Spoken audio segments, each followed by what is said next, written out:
ஆளுங்கட்சியின் ஆதரவுடன் போதைப் பொருட்கள் நடமாட்டம் இருப்பதாக அமமுக பொதுச் செயலாளர் டிடிவி தினகரன் காட்டமாக தெரிவித்துள்ளார். பாதையில் சென்று கொண்டிருக்கு. தமிழ்நாட்டு மக்கள் அதற்கு தக்க பாடம் போட்டுவார்கள்.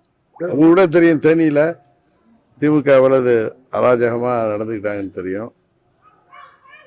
ஓட்டுக்கு என்னதான் பணம் கொடுத்தாலும் அந்த மக்கள், அந்த 300க்கும் 500க்கும் விலை போகாத மக்கள், அவர்கள் மீண்டும் அங்கே என்ன அவர்களது பாராளுமன்ற உறுப்பினராக வெற்றி பெற செய்வார்கள். நீங்கள் மும்முனை மின்சாரத்தை பற்றி கேட்டீங்க. இந்த ஆட்சி மக்களுக்கான ஆட்சியாக இருந்தால், விவசாயிகளுக்கான ஆட்சியாக உண்மையாகவே இருந்தால், இந்த திராவிட மாடல் என்று சொல்லிக் கொள்கிற ஆட்சியில் விவசாயிகள்லாம் போராடுகின்ற நிலை இன்றைக்கு தள்ளப்பட்டிருக்கிறார்கள். இதற்கெல்லாம் தீர்வு காணவில்லை என்றால் இந்த திமுக ஆட்சி வருங்காலத்தில் மக்கள் விரோத ஆட்சியாக அது இன்றைக்கு நடைபெற்றுக் கொண்டிருக்கிறது. அது ஆட்சி பொறுப்பிலிருந்து அகற்றப்படுவது உறுதி. சட்ட ஒழுங்கு சந்திச்சிருக்கிறது. எதிர்கட்சிகள் மேலாம் அடக்குமுறை.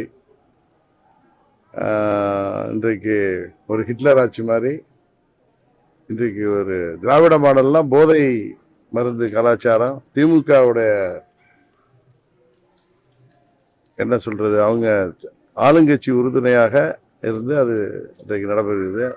சமீபத்தில் பார்த்தீங்க, தென்காசியில் அந்த ஒரு திமுக நிர்வாகி மாவட்ட பஞ்சாயத்து தலைவர் கணவரை 440 கிலோ குட்கா கடத்தி வந்தார். அது மாதிரி அன்றைக்கு பிரதமர் அவர்கள் சென்னையில் வருத்தப்பட்டு சொன்னது போல, தமிழ்நாட்டில் ஆளுங்கட்சி துணையோட இங்கே மூளை முடுக்கெல்லாம் போதை மருந்து வியாபாரம் நடக்குதுங்கிறது மக்கள் கொதிப்படைந்து போயிருக்கிறார்கள்.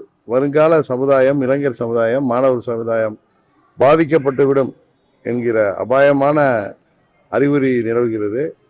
அதனாலதான் மக்கள் இன்றைக்கு எதிராக இருக்கிறதுனாலதான் 300க்கும் 500க்கும் தமிழ்நாடு முழுவதும் ஆளுங்கட்சி மக்களை விலைக்கு வாங்க நினைக்கிறார்கள். அது உறுதியாக மக்கள் அதை முறியடிப்பார்கள். செய்திகளை உள்ளது உள்ளபடி தெரிந்து கொள்ள ரெஃப்ளெக்ட் நியூஸை சப்ஸ்கிரைப் பண்ணுங்க.